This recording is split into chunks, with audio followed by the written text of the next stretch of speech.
নমস্কাৰ। আজি আকৌ উপস্থিত হৈছো তেজপুৰ ভোমোৰাগুৰিত।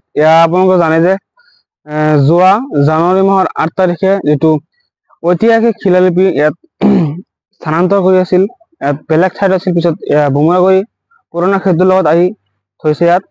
আৰু ইয়াতে মই আকৌ উপস্থিত হৈছো আৰু আজি ইয়াৰ বিষয়ে অলপ কথা পাতিম আৰু কেনেদৰে এই ইয়াত পাথৰটো আহিছিল বা কি হৈছিল, কাহিনীটো কিমান চনত পাথৰটো ইয়াত এই পাহাৰত আছিলে, ইয়াৰ সকলো কথা জানিম। আপোনালোকে ভিডিঅ চাব হা। আৰু ইয়াত আছে যে তেজপুৰ ৪ জানুৱাৰী এক ঐতিহাসিক ঘটনাৰ ইতিহাসত পাষাণৰ বুকুত লিপিবদ্ধ কৰি শ বছৰৰ তেজপুৰ ভোমোৰাগুৰি পাহাৰত নীৰৱে পৰি থকা এক প্ৰস্তৰ খণ্ড সংৰক্ষণ কৰে। নমস্কাৰ। আজি আকৌ এখন ভিডিঅ'লৈ আপোনালোকক স্বাগতম জনাইছো। আৰু মোৰ নমস্কাৰ, কি খবৰ আপোনালোকৰ? তো আজি আকৌ মই উপস্থিত আছো তেজপুৰ ভোমোৰাগুৰি ব্ৰিজৰ লগত। আৰু মোৰ পিছফালে আছে এটা পাথৰ। এইটো এক ঐতিহাসিক পাথৰ, শিলালিপি বুলি কয়। আৰু আপোনালোকে জানে যে যোৱা জানুৱাৰী মাহৰ ৮ তাৰিখে ইয়াত পুৰণা ব্ৰিজৰ লগতে ভোমোৰাগুৰি ইয়াত জানুৱাৰী মাহৰ ৮ তাৰিখে অসম চৰকাৰৰ মাননীয় সাংসদ, ৰাজ্যসভাৰ সাংসদ শ্ৰীযুত পবিত্ৰ মাৰ্ঘেৰিটা শোণিতদেৱে শোণিতপুৰ জিলা আয়ুক্ত মাননীয় দেৱকুমাৰ মিশ্ৰ উপস্থিত কৰে। নমস্কাৰ বন্ধু বান্ধৱীসকল, কি খবৰ আপোনালোকৰ? আশা কৰো সকলোৱে খবৰ ভালে আছে আৰু ময়ো ভালে আছো। আৰু মই বৰ্তমান উপস্থিত আছো তেজপুৰ ভোমোৰাগুৰি পুৰণা ক্ষেত্ৰৰ লগতে পাহাৰত এটা। আৰু মোৰ পিছফালে আছে এটা পাথৰ, ঐতিহাসিক শিলালিপি বুলি কয়। আৰু আপোনালোকে জানে যে ইয়াত পুনৰ নিৰ্মাণ কাৰ্য আৰম্ভণি কৰিছিলে যোৱা জানুৱাৰী মাহৰ ৮ তাৰিখে অসম চৰকাৰৰ মাননীয় মন্ত্ৰী তথা সাংসদ পবিত্ৰ মাৰ্ঘেৰিটাৰ লগতে শোণিতপুৰ জিলা উপায়ুক্ত দেৱকুমাৰ মিশ্ৰৰ লগতে ইয়াত আৰম্ভণি কৰিছিলে পুনৰ। আৰু এই পাথৰটো আছিলে আগত পাহাৰৰ ভিতৰত বহুত পুৰণা পাথৰ হয়। এইটো স্বৰ্গদেউ প্ৰতাপ সিংহৰ ৰাজত্বকালত পুথিত কৰা হৈছিলে। আৰু ইয়াত এইটো নিৰ্মাণ কৰা হৈছিলে ১৬১৬ খ্ৰীষ্টাব্দত, মানে ইয়াত পুথিত কৰা হৈছিলে। আৰু এইটো আকৌ ইয়াত আহি পুনৰ নিৰ্মাণ ইয়াত হৈছে আৰু ইয়াত মানে শুভাৰম্ভণি কৰিছিলে। মোৰ এটা বহুত পুৰণা পাথৰ এইটো দেখা না। নমস্কাৰ। আমাৰ নমস্কাৰ বন্ধু বান্ধৱীসকল, কি খবৰ আপোনালোকৰ? আশা কৰো সকলোৰে খবৰ ভালে আছে আৰু ময়ো ভালে আছো। আৰু মই বৰ্তমান উপস্থিত আছো তেজপুৰ ভোমোৰাগুৰি পুৰণা ক্ষেত্ৰৰ লগত। আৰু মোৰ লগত আছে এটা পাথৰ, এইটো চিনি পাই চাগে, ঐতিহাসিক শিলালিপি বুলি কয়। আৰু এইটো আছিলে আগতে পাহাৰৰ ভিতৰত, ভোমোৰাগুৰি পাহাৰৰ ভিতৰত। পিছত এইটো আকৌ ইয়াত আহিছে, নতুনকৈ শুভাৰম্ভণি কৰিছিলে, পুনৰ নিৰ্মাণ কৰিছিলে। আৰু এই পাথৰটো ১৬১৬ খ্ৰীষ্টাব্দত আহোম স্বৰ্গদেউৰ ৰাজত্বকালত পুথিত কৰা হৈছিলে। আৰু এইটো বহুত লম্বা কাহিনী আছে, আৰু মই লম্বা কাহিনী ক'ব নিবিচাৰো, অলপ কমলৈকে শুনিব হা। এক ঐতিহাসিক ঘটনাৰ ইতিহাসত পাষাণৰ বুকুত লিপিবদ্ধ কৰা শ বছৰৰ তেজপুৰ ভোমোৰাগুৰি পাহাৰত নীৰৱে পৰি থকা এক প্ৰস্তৰ সংৰক্ষণৰ বিশেষ ব্যৱস্থাৰ উদ্দেশ্য শোণিতপুৰ প্ৰশাসনে স্থানান্তৰ কৰে।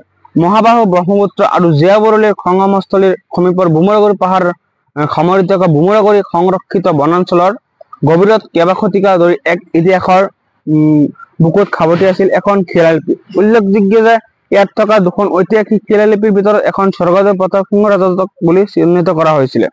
আৰু আনহাতে পাহাৰত গভীৰত থকা শিলালিপিখন এক স্তম্ভ আকৃতিৰ শিলত কটা আছিলে। ইয়াৰ কিছু অংশ ওলাই থকা এই শিলালিপিৰ দ্বাৰা চোকা অস্ত্ৰ দ্বাৰা কৰাৰ বাবে ব্যৱহাৰ কৰিছিল।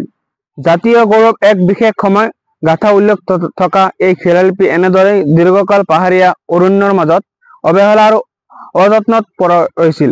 ইয়াত লিখিত কথাবোৰৰ কালৰ গতিত সহজে পঢ়িব নোৱাৰা এক অৱস্থাৰে গতি কৰিলে এক সাধাৰণ প্ৰস্ত্ৰখণ্ডৰ দৰে এই শিলালিপি ইয়াত পৰি থাকিলেও ইয়াৰ বিষয়ে ইতিহাস আগ্ৰহী একাংশ লোকে খবৰ ৰখাৰ লগতে ইয়াক চৰ্চা অব্যাহত ৰখাৰ সমান্তৰালভাৱে এই শিলালিপি উপযুক্ত সংৰক্ষণ তথা লিপিৰ পাঠোদ্ধাৰ প্ৰতি গুৰুত্ব আৰোপ কৰি আহিছিল। এনে পৰিস্থিতিৰ মাজতে তেজপুৰ ভোমোৰাগুৰি সংৰক্ষিত বনাঞ্চলৰ ভিতৰত থকা এই শিলালিপি শোণিতপুৰ জিলা প্ৰশাসনৰ উদ্যোগত তথা জিলা সংগ্ৰহালয়ৰ তত্বাৱধানত উদ্ধাৰ কৰি সংৰক্ষণৰ প্ৰক্ৰিয়া আৰম্ভ কৰা হয়। ৬ ফুট শিলালিপিখন তলত আহোম ৰাজত্বকালৰ ব্যৱহাৰ হোৱা ইটাৰ গাঁথনি শিলালিপিখনৰ পোত খাই থকা অংশখন কৰি ইয়াৰ পৰা ভোমোৰাগুৰি দলঙৰ সমীপৰ স্থানান্তৰ কৰা হয়। উল্লেখযোগ্য যে ইয়াত ব্যৱহৃত ভাষা অসমীয়া। অৱশেষ শিলালিপিখনৰ পাঠোদ্ধাৰ সম্পূৰ্ণৰূপে হোৱা নাই। যদি ইয়াত লিখিত এটা শব্দ বিজয় বুলি নিশ্চিত কৰা হৈছে। ইয়াৰ দ্বাৰা হয় ইয়াক সম্ভৱ চামদাৰা যুদ্ধ বা সেই কালৰ কোনো যুদ্ধত আহোম সেনাৰ বিজয়ৰ পাছৰে এই শিলালিপিখন বুলি ঠাৱৰ কৰা হৈছিল। তো আপোনালোকে শুনিছে এইটো বহুত লম্বা কাহিনী আছে আৰু মই আৰু ক'ব নিবিচাৰো, মানে এটা বহুত বহুত বছৰ আগত, বহুত হাজাৰ বছৰ আগত এই পাথৰটো পুতিত কৰা হৈছিলে। কিবা যুদ্ধৰ বিজয় হোৱাৰ পিছত এই পাথৰটো পুতিত কৰা হৈছিলে আৰু পিছত বহু বছৰ যুগ বছৰ এয়া ভোমোৰা-কৰি পাহাৰৰ ভিতৰত আছিলে। পিছত আজি প্ৰায় 4-5 মাহ মান হৈছে আকৌ ভোমোৰা-কৰি পুৰণা সেতুৰ লগত আহি পুনৰ নিৰ্মাণ কৰিছে। শোণিতপুৰৰ উপায়ুক্ত দেৱকুমাৰ মিশ্ৰ আৰু ৰাজ্যসভাৰ সাংসদ পবিত্ৰ মাৰ্ঘেৰিটা আৰু নদুৱাৰ সমষ্টিৰ বিধায়ক শ্ৰীযুত পদ্ম হাজৰিকা দেৱ ডাঙৰীয়াই আহি ইয়াত পুনৰ নিৰ্মাণ শুভাৰম্ভ কৰিছে। আৰু ইয়াত এটা বহুত ডাঙৰ পাৰ্ক হ'ব বুলি শুনিছো আৰু ইয়াত ৰাস্তা হৈ আছে, এটা পুৰা কাম স্পীডত চলি আছে আৰু এটা পাৰ্ক হ'ব বুলি শুনিছো। আপোনালোকক ৰাস্তাটো দেখাম, কিমান সুন্দৰ কৰি ৰাস্তা বনাইছে। আহক মোৰ লগত। এটা পাহাৰৰ মাজত পাহাৰৰ দাঁতি কাষৰীয়াত কিমান সুন্দৰ কৰি এটা আটক ধুনীয়া ৰাস্তা বনাই আছে। চাওক পুৰা দ্ৰুতগতিত কাম চলি আছে আৰু আপোনালোকে আহিব। বহুত ভাল জাগা আৰু বহুত ইতিহাস আছে এইটো পাথৰৰ। আৰু তেজপুৰ এটা হৈছে ইতিহাসৰ চহৰ বা ঐতিহাসিক এটা ঠাই, ঐতিহ্যমণ্ডিত সাংস্কৃতিক নগৰী তেজপুৰ বুলি কয়। দাদা এজন আছে, দাদাৰ পৰা কিবা জানিব বিচাৰিম। হয় দাদা, আপুনি ইয়াত কিমান দিন ধৰি কাম কৰিছে? ইয়াত হ'ল 2 মাহ মান হ'ল। 2 মাহ হৈছে। আৰু ইয়াত কি হ'ব? এটা পাৰ্ক হ'ব। ইয়াত কিবা পাৰ্কৰ কি থাকিব বস্তু আপুনি জানেন? বহু বস্তু থাকিব ইয়াতে। আৰু কি থাকিব? এতিয়া এষ্টিমেটটো অহা নাই, ড্ৰয়িংটো অহা নাই আমাৰ হাতত। আহিলে আমি ক'ব পাৰিম কি বস্তু। ইয়াত খোৱা বোৱাৰ ব্যৱস্থা থাকিব? খোৱা বোৱাৰ ব্যৱস্থাটো নাথাকে, তললৈ থাকিব। পাৰ্কৰ ভিতৰত নাথাকে, পাৰ্কৰ ভিতৰত নাথাকে। মানে এটা আটক ধুনীয়া পাৰ্ক হ'ব বুলি শুনিছো। আৰু আপোনালোকে আহক, ভাল এটা দৃশ্য চাব পাৰিব। আৰু ইয়াত আকৌ কৈ আছো যে ভোমোৰা-কৰি আছে, দেখাই দিয়ক। ভোমোৰা-কৰি ব্ৰিজৰ লগতে আছে, পুৰণা ব্ৰিজৰ লগতে আছে। এইটো হৈছে নতুন ব্ৰিজ আৰু এইটো হৈছে পুৰণা ব্ৰিজ। পুৰণা ব্ৰিজৰ লগতে আছে, জাতীয় কাষৰীয়াতে আছে। তো আজিলৈ এইখিনি আছিল। আৰু যদি মোৰ ভিডিঅ'ত কিবা ভুল হৈ থাকে তো ক্ষমা কৰি দিব আৰু আন এখন ভিডিঅ'লৈ লগ পাম বুলি আশা ৰাখিলো। আজি ইয়াতে সামৰণি মাৰিলো। জয় অসম, ধন্যবাদ, জয় হিন্দ, নমস্কাৰ।